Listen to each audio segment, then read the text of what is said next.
Hello student, ये TT का जो प्रश्न पत्र है ये हमारे पास अवेलेबल है। ये जो प्रथम पाली में एग्जाम हुआ था उससे रिलेटेड प्रश्न जो कि पहली से शायद 5वीं तक का हुआ था, इसके हम 150 के 150 प्रश्न बनाएंगे। लगभग 100% सही उत्तर लगाने की कोशिश करेंगे और आप तक पहुंचाने का हमारा प्रयास रहेगा।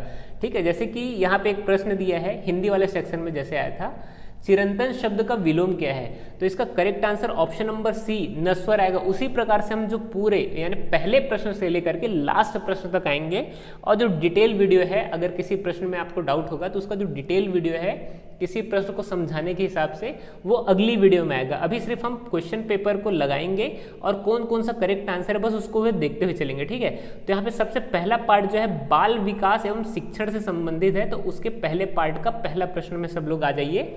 ये जो हमारे पास है सेट सी अवेलेबल है। ठीक है, आपके पास कोई भी सेट होगा तो आप सिर्फ क्वेश्चन को मिलाते हुए चलिए और चेक करते हुए चलिए कि आपके कितने प्रश्न सही हो रहे हैं। ठीक है, और प्रश्न जो है ऊपर नीचे बस रहता है और कुछ नहीं रहता है। तो यहाँ पे पहले प्रश्न में आइए, निम्नलिखित में से कौन सा सिद्धांत पुनर्बल का सिद्धांत भी कहा गया है, तो याद रखिए यहाँ पे ऑप्शन नंबर ए करेक्ट होगा। ठीक है, यहाँ पे कुछ कुछ जो प्रश्न है मान के चलिए अगर धोखे से गलत हो जाते हैं तो उसको मैं कमेंट सेक्शन में क्लियर कर दूंगा।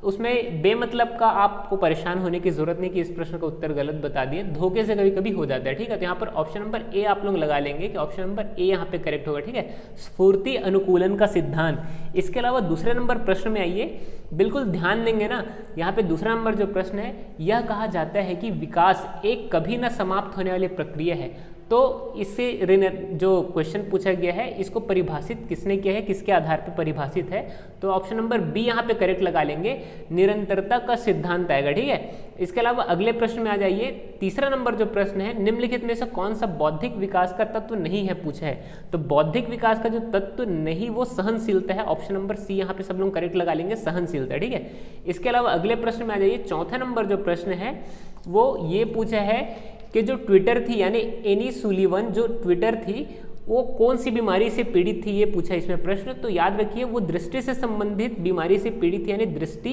हानि उनको हुई थी। इसके अलावा अगले जो प्रश्न है 5वें नंबर प्रश्न में आइए, विकास के निम्नलिखित सिद्धांतों में कौन सा सिद्धांत गलत है। ठीक है, तो यहाँ पे कौन सा सिद्धांत गलत हो जाएगा, ऑप्शन नंबर ए करेक्ट लगा लीजिए, विकास की व्यक्तिगत विभिन्नता होती है, तो ये ऑप्शन नंबर ए यहाँ पर करेक्ट हो जाएगा। इसके अलावा अगले प्रश्न में आइए, 6वां नंबर, विद्रोह की भावना की प्रवृत्ति निम्न में से किस अवस्था से संबंधित हो। याद रखिए जो विद्रोह से रिलेटेड कोई भी प्रश्न आएगा तो वो किशोरावस्था से है, और यहाँ पर किशोरावस्था को स्पेसिफाई किया है तो ये पूर्व किशोरावस्था से संबंधित। ठीक है, किशोर अवस्था में आदमी ज़्यादा एग्रेसिव होता है। इसके अलावा 7वें नंबर प्रश्न में आइए, 7वां नंबर जो प्रश्न है, पियाजे के सिद्धांत में एक प्रक्रिया जो धारणाओं और अनुभवों के बीच, पुराने एवं नए के बीच संतुलन बनाने की प्रक्रिया को जाना जाता है, यानी पियाजे का ऐसा कौन सा सिद्धांत है ये पूछा है। तो याद रखिए यहाँ पर ऑप्शन नंबर बी करेक्ट आ जाएगा। ठीक है, जो सामंजस्य है, ठीक है ना, समन्वय या सामंजस्य जो लोगों के बीच होता है उससे रिलेटेड है। ठीक, इसके अलावा अगले प्रश्न में आ जाइए, 8वां नंबर प्रश्न को देखते हैं, विशेष शिक्षा के सिद्धांत में शामिल है।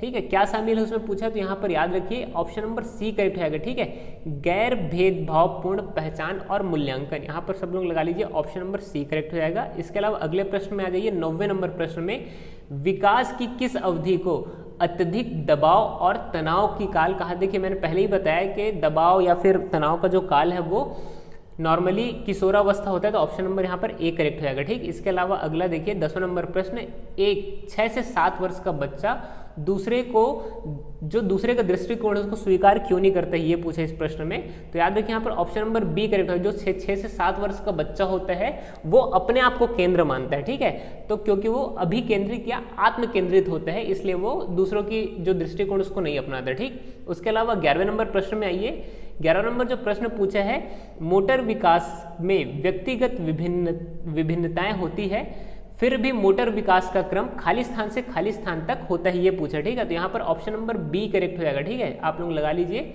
इसके अलावा अगले प्रश्न में आइए, अगला प्रश्न क्या बोलता है उसको देखते हैं। अगला जो प्रश्न है वो बोलता है 12वां नंबर प्रश्न, पीयर रेटिंग से आप क्या समझते हैं। देखिए पीयर रेटिंग नॉर्मली क्या है, ये मूल्यांकन की एक विधि है जो कि कोई भी व्यक्ति है उसका मूल्यांकन करती है। ठीक है, तो यहाँ पर ऑप्शन नंबर आप ए करेक्ट लगा लीजिए। देखिए एक मूल्यांकन का उपकरण जिसमें किसी व्यक्ति के कार्य का मूल्यांकन अन्य सदस्यों के द्वारा किया जाता है। ठीक, इसके अलावा 13वें नंबर प्रश्न में आइए, 13वां नंबर प्रश्न क्या पूछा उसको देख लेते हैं। ठीक है, 13वां नंबर जो प्रश्न है, किसी प्रकार का मूल्यांकन विशेष आवश्यकता वाले बच्चे की पहचान करता है। ठीक, तो यहाँ पर याद रखिए जो डायग्नोसिस है, ठीक है ना, ऑप्शन नंबर डी यहाँ पर करेक्ट आ जाएगा, जो डायग्नोसिस है वो। उसके अलावा अगले प्रश्न में आ जाइए, 14 नंबर प्रश्न में दिव्या को 3 पेन दिया गया। देखिए उसमें ये बोला गया, स्पष्ट मैं बता देता हूँ कि दिव्या जो पेन है वो नॉर्मली ABC 3 पेन दिया गया था, जिसमें से A और B पेन उससे छोटा है। तो दिव्या इसमें ये अनुमान कैसे लगाएगी कि A और C के बीच कौन सा पेन छोटा है कौन सा बड़ा है, तो किस विधि के अंतर्गत है वो ये डिसाइड करेगी, ये पूछा। ठीक है, तो इसमें आप लगा लेंगे ऑप्शन नंबर सी करेक्ट रहेगा। ठीक है ना, जो सकर्मक विचार है उसके अंतर्गत वो डिसाइड करेगी। इसके अलावा 15वें नंबर प्रश्न में आइए, 15वां नंबर जो प्रश्न है वो पूछ रहा है व्यक्तित्व के संदर्भ में कौन सा कथन गलत है। ठीक है, तो व्यक्तित्व के संदर्भ में जो बी नंबर जो कथन है, व्यक्तित्व अनुवांशिकता के आधार पर होता है, एकदम गलत है। कोई भी व्यक्तित्व अनुवांशिकता के आधार पर अगर होता है तो गांधी जी का लड़का गांधी जी जैसे महान व्यक्तित्व का हो जाता है। ठीक है, इसके अलावा अगला प्रश्न को देखिए, 16 नंबर जो प्रश्न क्या पूछा है, निम्नलिखित में से किस अधिगम का सिद्धांत प्रतिपादित नहीं, यानी किसने अधिगम का सिद्धांत नहीं प्रतिपादित किया। तो याद रखिए ऑप्शन नंबर डी। ठीक है, B.S. ब्लूम ने। इसके अलावा जो तीनों है, तीनों वैज्ञानिक ने अधिगम का सिद्धांत प्रतिपादित किया। ठीक है, इसके अलावा अगला प्रश्न देखिए, 17 नंबर प्रश्न को, लॉरेंस कोहलबर्ग के अनुसार एक कार्य संपादित करना व कुछ करना क्योंकि दूसरे के अस्वीकार करते हैं नैतिक के खालिस्तान चरण का प्रतिनिधित्व करते हैं, यानी नैतिकता का कौन सा चरण इसके अंतर्गत शामिल किया गया है। तो 17 नंबर जो प्रश्न है, हो सकता है इसका ऑप्शन नंबर ए करेक्ट है। ठीक है ना, पारंपरिक जो है उसका ये चरण हो सकता है। तो यहाँ पे थोड़ा सा मेरे को डाउट है, अगर इसका करेक्ट आंसर यही होगा तो आप इसको लगा लीजिए, अन्यथा इसको छोड़ दीजिए। ठीक है, इसके अलावा 18वें नंबर प्रश्न में आइए, 18वां नंबर जो प्रश्न है, स्मृति स्तर और समझ स्तर में शिक्षक मॉडल के सिस्टमैटिक जो मतलब सिस्टेक्स हैं उनमें कौन सा चरण प्रमुख है बोला है। ठीक है, तो याद रखिए यहाँ पर ऑप्शन नंबर डी करेक्ट होगा, प्रस्तुतिकरण, ये मुख्य चरण है। इसके अलावा अगला प्रश्न देखिए, 19 नंबर प्रश्न में आ जाइए सब कोई। आप अपने प्रश्न जो है मात्र मैं पढ़ते जा रहा हूँ, आप मिलाते जाइए आपके प्रश्न पत्र में कहाँ पे है। ठीक है, 19वां नंबर प्रश्न ये बोला है, एक कार्य के दौरान मनीषा स्वयं से इस बारे में बात, यानी स्वयं से बात कर रही है कि वह किस प्रकार के कार्य को आगे बढ़ा सकती है। यानी कोई भी व्यक्ति जब स्वयं से यानी बात करता है तो उससे संबंधित ये प्रश्न पूछा है कि इसको क्या कहते हैं। ठीक है ना, ये किस प्रकार के संकेत हैं। तो 19 नंबर जो प्रश्न है उसमें 2 आंसर आ सकते हैं। ठीक है, लेकिन नॉर्मली ए आंसर लेगा व्यापम, जो स्वनियमन, लेकिन ये नॉर्मली अगर देखा जाए तो ये डिसीज के अंतर्गत भी आता है, एक मनोवैज्ञानिक विकार भी है। ठीक है, तो हो सकता है इसका व्यापम आंसर विलोपित कर दे, लेकिन अकॉर्डिंग टू बाल शिक्षण के आधार पे तो स्वनियमन के अंतर्गत ये आ सकता है। ठीक है, इसके अलावा अगले प्रश्न में आ जाइए, 20 नंबर प्रश्न में, पियाजे के अनुसार संज्ञात्मक विकार की दूसरी अवस्था क्या है। ठीक है, तो ऑप्शन नंबर यहाँ पे सी करेक्ट लगाइए सब लोग। तो इसके अलावा अगला प्रश्न देखते हैं, अगला प्रश्न क्या बोला है, 21 नंबर प्रश्न में आ जाइए आप लोग। 21 नंबर प्रश्न बोला है, शिक्षा का अधिकार 2009 के अनुसार विशेष अवस्था वाले बच्चे को पढ़ाना चाहिए।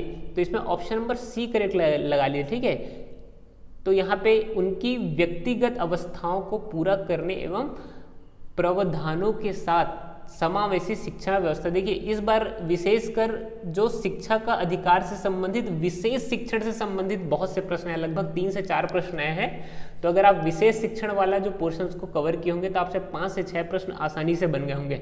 इसके अलावा अगले प्रश्न में आ जाते हैं, 22 नंबर प्रश्न, नैतिक विकास को परिभाषित करने वाले जो मनोवैज्ञानिक है उनका क्या नाम है। तो याद रखिए यहाँ पर जो तीनों है, ठीक है ना, ऑप्शन नंबर यहाँ पर जो है ये तीनों साइंटिस्ट नहीं है। ठीक है, यहाँ पे मैंने लिखा है जो लॉरेंस है उनके द्वारा परिभाषित किया गया, तो ऑप्शन नंबर यहाँ पर डी करेक्ट आएगा। ठीक है, इसके अलावा अगला प्रश्न देखिए, 23 नंबर प्रश्न में आ जाइए। 23 नंबर प्रश्न पूछा है, विशेष कठिनाइयों, मानसिक स्वास्थ्य के मुद्दे, विशिष्ट अक्षमताओं वाले विद्यार्थी की शिक्षा पद्धति और अभ्यास का वर्णन करने के लिए सामान्यतः किस शब्द का प्रयोग किया गया है। ठीक है, तो इसमें ऑप्शन नंबर आप सी लगाइए। ठीक है, हो सकता है इसका समावेशी शिक्षा आंसर ले, लेकिन ये विशेष शिक्षण के अंतर्गत आता है। ठीक है, विशेष शिक्षण के अंतर्गत आता है। इसके अलावा 24 नंबर प्रश्न में, ये निम्नलिखित में से कौन सा एक बच्चे के सामाजिक विकास को प्रभावित करने वाला व्यक्तिगत कारक नहीं है।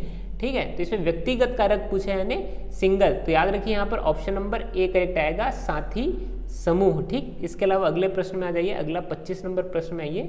25 नंबर प्रश्न क्या बोले उसको देख लेते हैं। विकास का अर्थ है, तो विकास का अर्थ यहाँ पर सब लोग लगा लीजिए, ऑप्शन नंबर डी करेक्ट होगा। ठीक है, ऑप्शन परिपक्व और अनुभव में परिणाम स्वरूप परिवर्तन श्रृंखला को क्या बोलते हैं, विकास। ठीक, इसके अलावा अगले प्रश्न में आइए, जो 26 नंबर प्रश्न है, व्यक्तित्व को मापने की विधि जो टेस्ट है या ऑपरेशन है वो कौन सी है। ठीक है, तो यहाँ पर ऑप्शन नंबर सी करेक्ट लगाइए सब लोग। जो प्रक्षेपण तकनीक है उसके अंतर्गत इसका मापन किया जाता है। ठीक है, इसके अलावा 27 नंबर प्रश्न में आ जाइए। 27 नंबर प्रश्न क्या पूछा उसको देख लेते हैं। 27 नंबर प्रश्न में है 2 से 8 वर्ष की आयु के बच्चे के लिए विकास के पैटर्न में मोटर, सामाजिक, भावनात्मक या संवेगात्मक के साथ शामिल है। तो यहाँ पर आप लगा लीजिए ऑप्शन नंबर सी करेक्ट होगा। ठीक है, भाषाई क्षमता एवं कौशल भी इसके अंतर्गत आता है। ठीक, इसके अलावा 28 नंबर प्रश्न में आ जाइए सब लोग। 28 नंबर प्रश्न क्या बोला है, बच्चा भौतिक और सामाजिक वास्तविकता की अवधारणाओं का निर्माण करना प्रारंभ कर देता है। तो याद रखिए ऑप्शन नंबर यहाँ पर बी करेक्ट होगा। ठीक है, बौद्धिक विकास। इसके अलावा अगले प्रश्न में आइए, अगला जो प्रश्न है 29 नंबर में आ जाइए। विशेष शिक्षा में न केवल विकलांग छात्रों को शामिल किया गया बल्कि निम्नलिखित में से और कौन से छात्रों को शामिल किया गया। ठीक है, तो इसके अंतर्गत ऑप्शन में क्या है, जो भी वंचित वर्ग के बच्चे हैं, देखिए इसमें आधा आधा आंसर दिया। ठीक है ना, ये वंचित इसमें दिया है। ठीक है, उसके अलावा प्रभावशाली छात्र इसमें दिया है। तो इस प्रकार के प्रश्न का मेरे को करेक्ट आंसर मेरे को समझ में नहीं आया। अगर आप में से किसी को पता होगा तो प्लीज़ कमेंट सेक्शन में एक बार ज़रूर बता देंगे, क्योंकि गलत आंसर बताने से अच्छा है कि मैं आपको इसका आंसर ना बताऊं। इसके अलावा 30 नंबर प्रश्न में आ जाइए। 30 नंबर प्रश्न जो है, भारतीय संविधान में 16 से 14 वर्ग के जो बच्चे हैं उनको निःशुल्क शिक्षा किसके अंतर्गत, किस अनुच्छेद के अंतर्गत है, तो ऑप्शन नंबर डी करेक्ट लगाइए, अनुच्छेद 21A के अंतर्गत। ठीक है, इसके अलावा अगला प्रश्न देखते हैं। अगला प्रश्न क्या है, तो यहाँ पे अगला प्रश्न क्या पूछा गया है देख लेते हैं। अरे ये ऊपर नहीं जा रहा है, हाँ ठीक है, ये अब हो गया। हिंदी के सेक्शन में आ जाते हैं। ठीक है, हिंदी का सेक्शन मैंने अभी बताया आप लोगों को, चिरंतन शब्द का विलोम शब्द क्या है। तो देखिए चिरंतन जो है, जो जन्म ले चुका है बहुत पहले, उसको चिरंतन बोलते हैं। ठीक है, जो चीर यानी पुराने समय से है या पुराने समय से जिसका जन्म हो चुका है। ठीक है, तो इसका करेक्ट आंसर क्या हो जाएगा, नस्वर। ठीक है, ऑप्शन नंबर सी करेक्ट हो जाएगा। जो जन्म नहीं लिया है, जो इसकी बॉडी नहीं है, ठीक है, जो स्वर नहीं है, मतलब समझ जाओ, जो कि जन्म नहीं लिया है समझ लो, तो ऑप्शन नंबर सी यहाँ पर करेक्ट होगा। उसके अलावा 32 नंबर प्रश्न ये सबसे बन गया होगा। ठीक है, उतर गई लोई तो क्या करेगा कोई। ठीक है, इसमें बेइज्जती वाला सम्मान नष्ट हो जाने में चिंता क्या करना, तो यहाँ पर ऑप्शन नंबर ए आप लगा सकते हैं। ठीक है, इसके अलावा अगला प्रश्न देखिए, जातिवाचक संज्ञा का उदाहरण पूछा है। ठीक है, तो जातिवाचक संज्ञा का उदाहरण क्या है, यहाँ पे पहाड़। ठीक, कैसे, बुढ़ापा जो है जो भाववाचक है। ठीक है, बूढ़ा कोई व्यक्ति तो उसकी भावना है वो समझ जाइए। लोहा द्रववाचक है, वैसे ही पहाड़ क्या हो जाएगा, जातिवाचक। इसके अलावा अगले प्रश्न में आइए, निश्चयवाचक सर्वनाम का उदाहरण। देखिए यहाँ पर याद रखेंगे, सर्वनाम को भी अंडरलाइन करेंगे। ठीक है, निश्चयवाचक तो पूछ रहा है लेकिन सर्वनाम भी होना चाहिए। ठीक है, तो यहाँ पे देखिए कहाँ कहाँ पे सर्वनाम है, जैसे तुम है, वह है, उसने है, तो यहाँ पे आप ऑप्शन नंबर डी करेक्ट लगा लीजिए। उसने कुछ नहीं खाया, ये निश्चय है। ठीक है, निश्चित बता रहा है कि उसने, यानी जो संज्ञा के अलावा जो यूज होता है सर्वनाम, वो आप सब लोगों को शायद पता ही होगा, बचपन से आप लोग पढ़ते आ रहे हैं। इसके अलावा अगले प्रश्न में आइए, भाषा सीखने का प्रथम चरण। ठीक है, तो भाषा सीखने का प्रथम चरण होता है सुनना, सुन के ही आदमी बोलना सीखता है, ये सारी चीजें हैं। इसके अलावा अगला प्रश्न है 36 नंबर प्रश्न में आइए, ये जूम आउट क्यों नहीं हो रहा है। ठीक है, ये अगला जो है 36 नंबर, देखिए हिंदी भाषा का विकास का सही क्रम क्या है, तो ऑब्वियस सी बात है, सबसे स्टार्टिंग में संस्कृत था, उसके बाद आप कहीं पे भी आप देखेंगे तो किसी भी ऑप्शन में संस्कृत है ही नहीं, तो इसके संस्कृत, पाली, प्राकृत, अपभ्रंश, इस प्रकार से आप इसको लगा सकते हैं। ऑप्शन नंबर ए करेक्ट होगा। इसके अलावा 37 नंबर प्रश्न में आ जाइए आप लोग, हिंदी व्याकरण में कितने प्रकार के लिंग होते हैं, तो ठीक है, यहाँ पर ऑप्शन नंबर डी करेक्ट होगा। 2 प्रकार के लिंग होते हैं, स्त्रीलिंग और पुल्लिंग। याद रखेंगे, नपुंसक लिंग जो है वो संस्कृत में होता है, हिंदी में नहीं होता है। कई लोग यहाँ पे मेरे को कमेंट करके फिर करेक्ट करने की कोशिश करेंगे।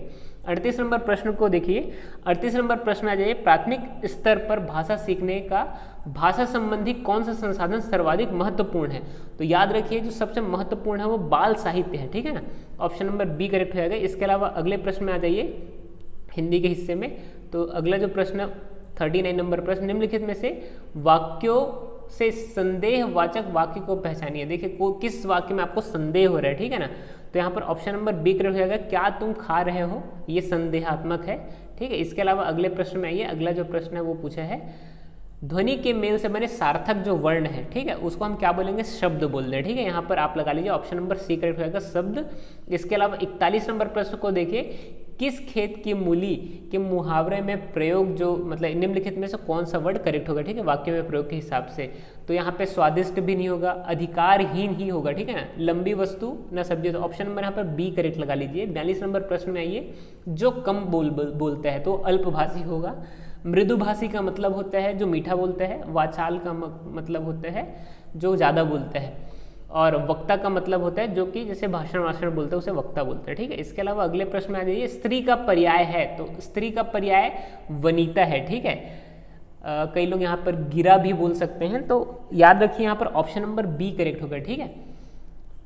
इसके अलावा अगले प्रश्न में आइए, निम्नलिखित शब्दों का तत्सम शब्द, तत्सम वो शब्द होते हैं जो संस्कृत में उसी प्रकार से प्रयोग होते हैं, तो यहाँ पर वत्स ऑप्शन नंबर ए करेक्ट हो जाएगा। इसके अलावा 45 नंबर प्रश्न है, निम्नलिखित वाक्यों में शुद्ध वाक्य क्या है, तो श्री कृष्ण के अनेक नाम है, ऑप्शन नंबर ए यहाँ पर करेक्ट होगा। इसके अलावा अगला प्रश्न लगाइए 46 नंबर, भारत किसका,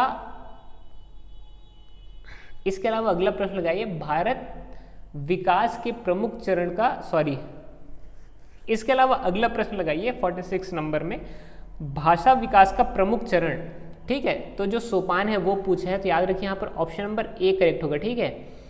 यहाँ पे सब लोग लगा लीजिए अंगिक, वाचिक, लिखित और उसके अलावा यांत्रिक, ठीक है। इसके अलावा अगला प्रश्न देखिए, अगला हिंदी का जो प्रश्न है, निम्नलिखित में द्विगु समास का उदाहरण नहीं है पूछा है। देखिए ये बहुत ट्रिकी क्वेश्चन है ना, आप याद रखिए जो चतुर्भुज है वो बहुब्रीहि समास का भी आंसर मतलब बहुब्रीहि भी होगा और द्विगु भी होगा, लेकिन ये जो है ये सारे द्विगु के ही बस एग्जाम्पल है, ठीक है, ए बी सी डी सिर्फ और सिर्फ द्विगु समास के, तो यहाँ पर ऑप्शन नंबर डी करेक्ट होगा, ठीक है। चतुर्भुज दोनों में आता है, याद रखिए, कभी कभी जब आप डिटेल से हिंदी पढ़ेंगे तो चतुर्भुज जो है द्विगु समास का भी एग्जाम्पल लिया जाता है और बहुब्रीहि का, लेकिन पंचवटी, पंसेरी और त्रिभुवन ये तीनों जो है मात्र द्विगु समास के एग्जाम्पल है, ठीक है। तो यहाँ पर ऑप्शन नंबर डी करेक्ट लगा लेंगे। इसके अलावा अगला प्रश्न देखिए, अगला प्रश्न जो है 48 नंबर, निशाचर का अनेकार्थी शब्द है, तो निशाचर का अनेकार्थी उल्लू होगा, जो निशा यानी रात के टाइम जो चर होता है।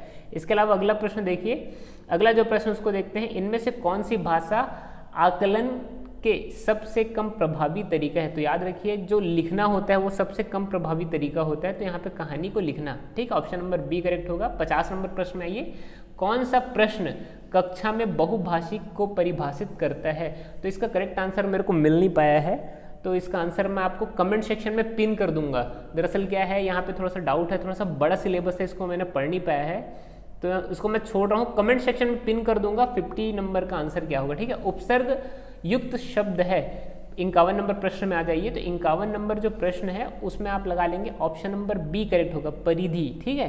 परिधि में जो परि है वो उपसर्ग है, बाकी सब जो है वो प्रत्यय, देखिए भिक्षुक में प्रत्यय हो जाएगा और मृगया में भी प्रत्यय हो जाएगा, इच्छा जो है धातु शब्द है, उसमें कोई ना उपसर्ग है ना प्रत्यय है, तो याद रखिए ऑप्शन नंबर बी करेक्ट हो जाएगा, ठीक है। इसके अलावा 52 नंबर प्रश्न में आ जाइए, सामान्यतः बालक ध्वनि को सुनकर प्रतिक्रिया देना प्रारंभ करता है, तो याद रखिए जो है यहाँ पर ऑप्शन नंबर ए करेक्ट हो जाएगा। इसके अलावा आप देखिए 53 नंबर प्रश्न में आ जाए, निम्नलिखित में से किस वाक्य का सही पदक्रम है, ठीक है, तो लड़का पुस्तक पढ़ता है, तो यहाँ पे भी आप ऑप्शन नंबर ए करेक्ट लगाइए, ठीक है। इसके अलावा अगले प्रश्न में आइए, अगला जो प्रश्न है, संज्ञा सर्वनाम जिस रूप में वाक्य में आपस में जुड़ते हैं, तो याद रखिए ये बहुत ही ट्रिकी क्वेश्चन था ये भी, तो यहाँ पे कारक आएगा, ऑप्शन नंबर बी करेक्ट हो जाएगा, ठीक है। इसके अलावा अगले प्रश्न में आते हैं, अगला जो प्रश्न है, बेफिक्री के लिए निम्नलिखित मुहावरों में से किसका प्रयोग किया जाएगा, ठीक है, तो याद रखिए यहाँ पे घोड़े बेच के सोना, ये करेक्ट हो जाएगा, ऑप्शन नंबर सी करेक्ट हो जाएगा। इसके अलावा अगला प्रश्न देखिए, कहाँ राजा भोज कहाँ नंगू तेली, लोक उक्तियों का सही उच्चारण, यहाँ पे गंगू तेली है, बाई मिस्टेक मेरे मुंह से निकल गया था, तो याद रखिए उच्च और साधारण की तुलना, ऑप्शन नंबर यहाँ पर सी करेक्ट हो जाएगा। इसके अलावा अगला प्रश्न देखिए, निम्नलिखित में से बहुब्रीहि, 7 नंबर प्रश्न में आ जाइए, निम्नलिखित में से बहुब्रीहि समास युक्त शब्द नहीं है, तो जो चतुरानन है ऑप्शन नंबर ए यहाँ पर करेक्ट हो जाएगा, द्विगु समास का एग्जाम्पल है। इसके अलावा अगले प्रश्न में आ जाइए, अगला प्रश्न क्या पूछ रहे हैं उसको देख लेते हैं। तो 57 नंबर प्रश्न, इसके अलावा ये हिंदी का, ठीक है। निम्नलिखित स्वरों में हास्व स्वर का एग्जाम्पल है, तो याद रखिए आज जो है हास्व स्वर का जो एग्जाम्पल है, उसके अलावा बड़े आ, बड़े ऊ, बड़े ए, ये जो है दीर्घ स्वर के एग्जाम्पल है, ठीक है। इसके अलावा अगले प्रश्न में आ जाते हैं। अगला प्रश्न जो है उसको देखते हैं। कक्षा पहली में पढ़ने वाली गरिमा अक्सर ड़ा शब्द को गलत तरीके से पढ़ती है, तो यहाँ पे आप लगा लीजिए जो ड़ा शब्द है इसमें ऑप्शन नंबर डी करेक्ट हो गया, ठीक है। स्वयं जो टीचर है ड़ा शब्द वाले शब्दों को सहज भाव से उसके जो है यानी उसके लिए समक्ष प्रस्तुत करें और धैर्यपूर्वक बोलने का अभ्यास कराना उसके लिए ज़्यादा जरूरी है, ठीक है। इसके अलावा अगले प्रश्न में आते हैं। अगला जो प्रश्न उसको देखिए, अनुस्वार युक्त शब्द है, तो एक कॉमन सी बात है, अनुस्वार आपको पता होगा, ऑप्शन नंबर सी यहाँ पर करेक्ट होगा, ठीक है। इसके अलावा अगला प्रश्न आ जाता है। अगला जो प्रश्न है वो है गणित का सेक्शन का है, तो गणित के सेक्शन में आते हैं, आप लोगों को शायद पता होगा। तो 91 नंबर प्रश्न में आप सभी आ जाइए। अगर आप गणित के सेक्शन में नहीं होंगे तो डायरेक्ट गणित सेक्शन आप खोल सकते हैं। तो गणित सेक्शन में आप पहला जो सूचना के ज्ञात अंशों को एक साथ रखने और ज्ञात से अज्ञात की ओर बढ़ने की प्रक्रिया कहलाती ये पूछा है, तो यहाँ पर आप सब लोग करेक्ट आंसर लगा लीजिए, ऑप्शन नंबर सी करेक्ट होगा, ठीक है। जो आगमनात्मक विधि जो है इसके अंतर्गत रखा गया, ठीक है। इसके अलावा अगला प्रश्न देखिए 92 नंबर जो प्रश्न है, 92 नंबर प्रश्न इसमें ये पूछा है कि अगर एक जो पेपर है उसमें 6 सेंटीमीटर और 5 सेंटीमीटर वाला हिस्सा है, तो अगर इस हिस्से को काट कर निकाल दिया जाए तो बचे हुए हिस्से का क्षेत्रफल क्या होता है, ठीक है। तो इसको आप करेक्ट आंसर लगा लीजिए, ऑप्शन नंबर सी यहाँ पर करेक्ट होगा, ठीक है। इसका जो डिटेल वीडियो है मतलब मैं अगली वीडियो में डाल दूंगा क्योंकि वीडियो ज़्यादा लंबी हो जाएगी। देखिए सबसे पहले आपको कॉमन से आते इसका क्षेत्रफल निकालना है, यहाँ पे मैं थोड़ा सा क्लियर कर देता हूँ तो आप लोगों को समझ में आ जाएगा, ठीक है। देखिए सबसे पहले आपको क्या करना है कि इस एरिया का क्षेत्रफल निकालना है और इस एरिया का क्षेत्रफल निकालना है, तो ये दोनों एरिया के क्षेत्रफल को आपस में घटाएंगे तो 24 स्क्वायर सेंटीमीटर आएगा। इसके अलावा अगला प्रश्न देखिए, अगला प्रश्न ये बोला है गणित अधिगम का मूल्यांकन मूलतः होना चाहिए, ठीक है। तो इसमें ऑप्शन नंबर डी करेक्ट लगा लीजिए, उपरोक्त सभी, ठीक। इसके अलावा अगले प्रश्न में आइए। अगला जो प्रश्न है बोल रहा है 94 नंबर प्रश्न, निम्नलिखित में से क्या गणित शिक्षण के मूल्यांकन का आयाम नहीं है बोला है, ठीक है। तो यहाँ पर आप लोग लगाइए, ऑप्शन नंबर सी करेक्ट हो जाएगा। गणित के, इसको थोड़ा सा जूम कर लेता हूँ, शायद आप लोगों को दिख नहीं रहा होगा, ठीक है, ये हो गया थोड़ा सा जूम, ठीक है। तो गणित के प्रति अरुचि, ठीक है। इसके अलावा अगले प्रश्न में आ जाइए। अगला प्रश्न बोला है रोहित को अनुभव होता है कि वर्ग एक समचतुर्भुज और आयत दोनों है, वह चिंतन में किस चरण पर है, ठीक है, चिंतन के किस चरण पर है। तो यहाँ पर ऑप्शन नंबर ए करेक्ट होगा, ठीक है, दरअसल विश्लेषण, ठीक। इसके अलावा 96 नंबर प्रश्न में आ जाइए। 96 नंबर जो प्रश्न है, दो सम पूर्णांकों का योग सदैव सम होता है, इसको किस विधि के अंतर्गत मतलब सॉल्व किया जाएगा, ठीक है। तो इसमें याद रखिए ऑप्शन नंबर ए करेक्ट होगा, ठीक है, आगम विधि के द्वारा, ठीक। इसके अलावा अगला प्रश्न लगाइए। अगला जो प्रश्न है बोल रहा है 97 आयतन और द्रव्यमान के बीच क्या संबंध है, ठीक है। तो याद रखिए यहाँ पे कई कंफ्यूजन भी हो सकता है, नॉर्मली शायद आप लोगों को पता होगा कि यहाँ पे देखिए जो घनत्व है वो डी से यहाँ पे प्रिस्क्राइब किया गया है, उसके अलावा जो द्रव्यमान है वो एम से यानी मास और वी से वॉल्यूम, ठीक है। तो D is equal to M by volume, ठीक है ना, मास बाय वॉल्यूम होता है, जिसको आप जब पक्षांतर करेंगे, ठीक है, यहाँ पे थोड़ा सा और छोटा कर देता हूँ ताकि आप लोगों को दिखे,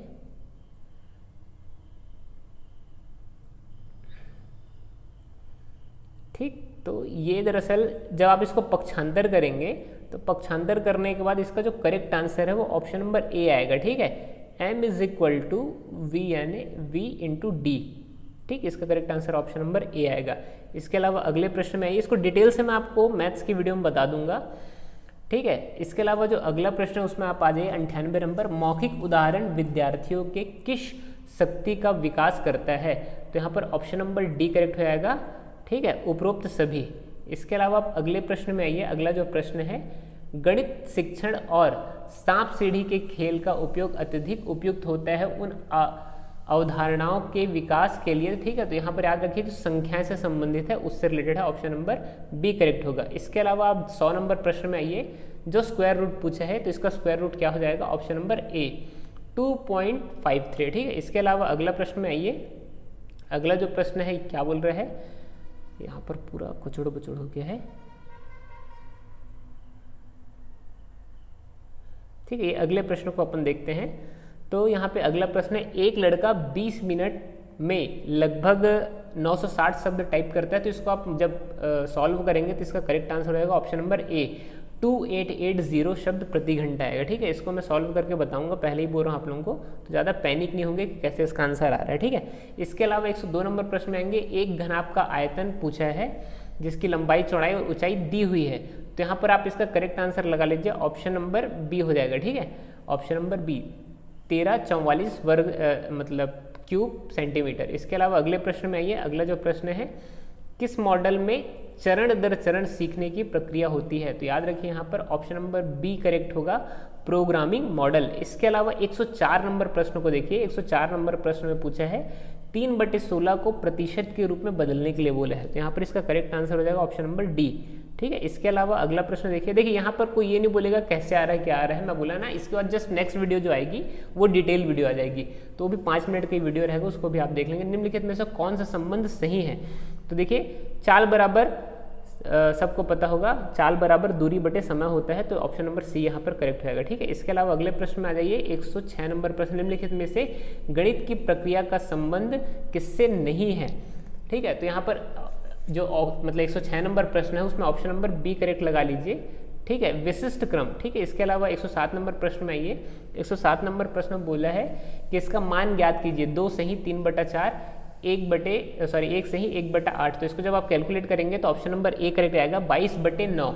इसके अलावा अगला प्रश्न देखिए, 3, 8, 9 और x का औसत 6 है, जब इसको आप सॉल्व करेंगे तो आपको पता चलेगा ऑप्शन नंबर ए यानी x की वैल्यू 4 है, ठीक है।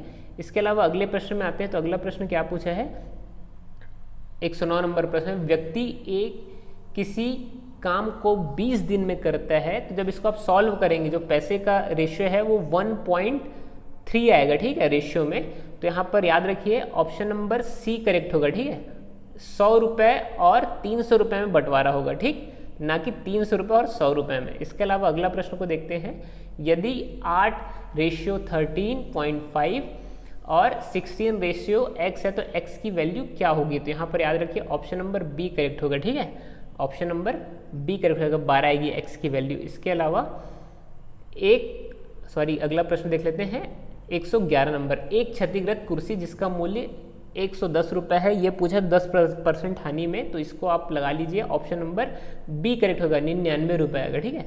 इसके अलावा 112 नंबर प्रश्न को देखिए, 450 रुपये की राशि का साधारण ब्याज जब आप निकालेंगे तो इसका 4 वर्ष आंसर आएगा, ठीक, ऑप्शन नंबर बी करेक्ट हो जाएगा। इसके अलावा 13वां नंबर प्रश्न को देखते हैं, सीखना यानी रटना किस मॉडल का सूचक है, तो यहाँ पर ऑप्शन नंबर बी करेक्ट लगा लेंगे सब लोग, बैंकिंग मॉडल का। इसके अलावा अगला प्रश्न देखिए, किसी बेलन की त्रिज्या और ऊंचाई, ये पूछा है कि उसका क्षेत्रफल का या आयतन का जो सूत्र है वो क्या होगा, तो आयतन का सूत्र होगा 2π² होता है, ठीक है। इसके अलावा ऑप्शन नंबर सी करेक्ट होगा।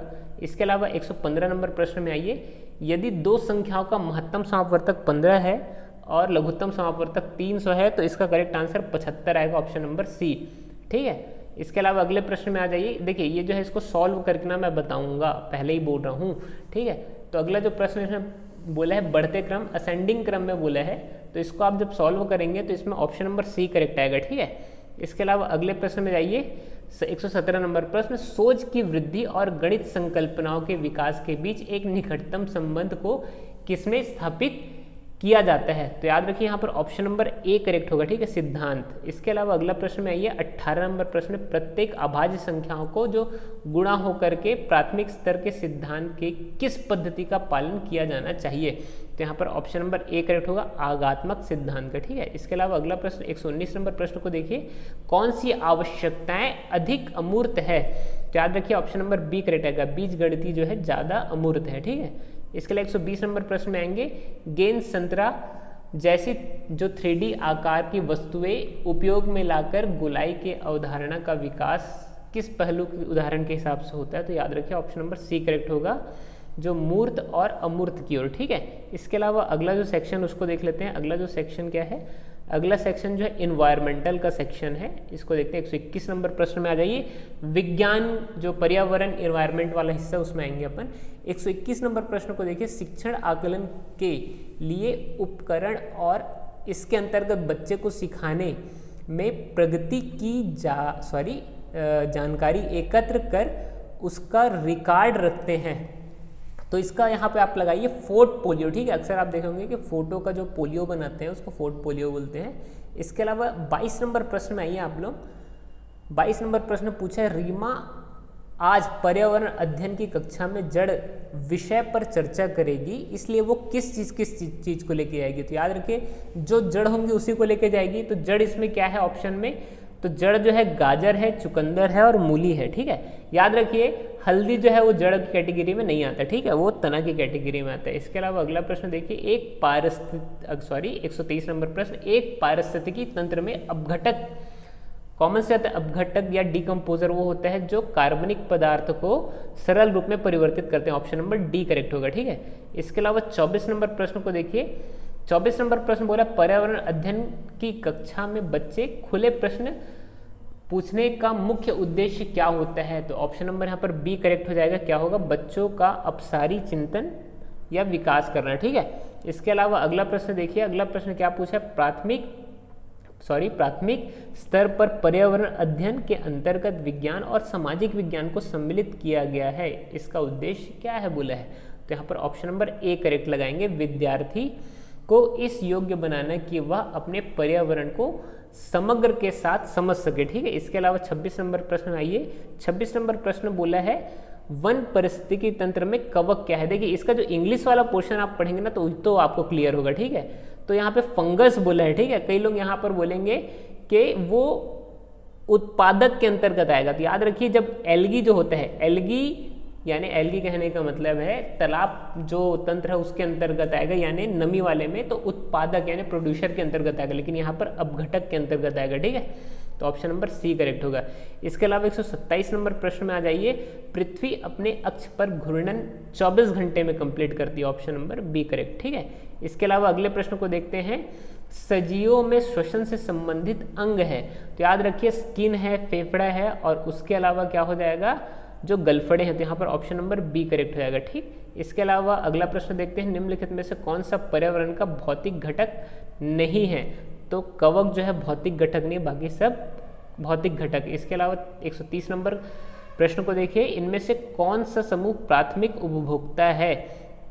तो प्राथमिक उपभोक्ता वो होते हैं जो हरे चीज को खाते हैं, गाय और शेर। इसके अलावा 131 नंबर प्रश्न को देखिए, इनमें से कौन सा प्राकृतिक और सामाजिक अंतःक्रिया का उदाहरण नहीं है। तो याद रखिए जो विद्यालय बनाना है वो प्राकृतिक और सामाजिक अंतरक्रिया नहीं है। ठीक है ना, ये विद्यालय बनाने में कोई प्राकृतिक काम नहीं हो रहा है, ना प्राकृतिक चीज़ों से नुकसान या फायदा कुछ नहीं हो रहा है। ठीक है, ऑप्शन नंबर सी करेक्ट होगा। इसके अलावा अगला प्रश्न देखिए, दहेज प्रतिषेध अधिनियम कब लागू हुआ। तो ऑप्शन नंबर सी करेक्ट होगा, 1961 में लागू हुआ। इसके अलावा अगले प्रश्न में आइए, 33 नंबर जो प्रश्न है, प्राथमिक स्तर पर पर्यावरण अध्ययन में परिवार महत्वपूर्ण भूमिका निभाता है क्योंकि। तो 133 नंबर प्रश्न में आप लगा लेंगे ऑप्शन नंबर सी करेक्ट हो जाएगा।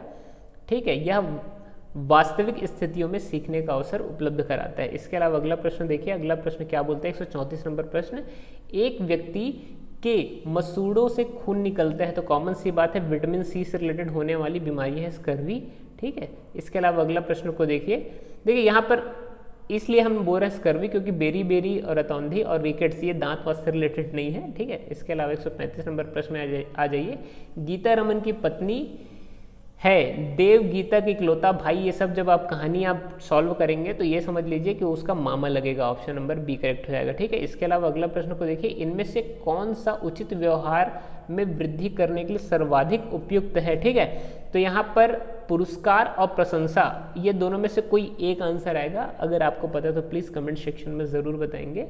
ठीक है, 37 नंबर प्रश्न, 137 नंबर को देखिए, पर्यावरण अध्ययन की कक्षा का प्रारंभ कुछ प्रश्नों से किया जाता है। निम्नलिखित में से कौन सा कथन उन प्रश्नों से पूछे गए सही परिपेक्ष नहीं है। ठीक है, तो यहाँ पर 137 नंबर प्रश्न, उसका ऑप्शन नंबर डी करेक्ट लगाएंगे। ठीक है, ऑप्शन नंबर डी।